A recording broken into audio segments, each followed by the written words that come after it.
My friends, I want to take a moment to invite you to the sacrament of reconciliation.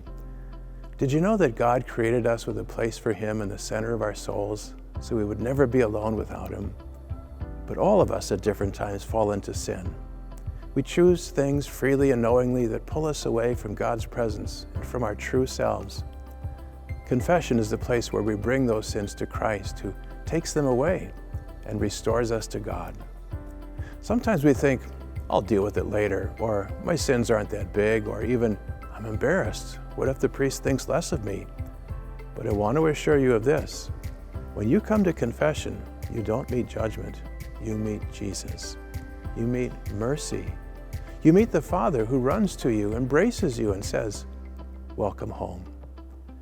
Confession is a sacrament, an encounter with Jesus. The priest is like the hem of his garment.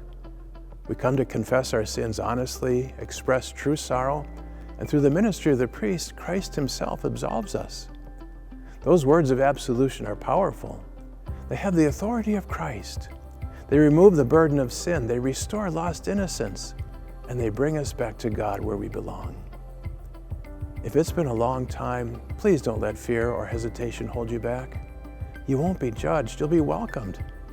And you'll receive the beautiful gift that only Jesus can give, reconciliation with God and peace of soul. So I encourage you, come to the sacrament. Let Christ lift the weight of sin from your soul. Come back to God who waits for you in the deepest part of your heart. You don't have to walk alone.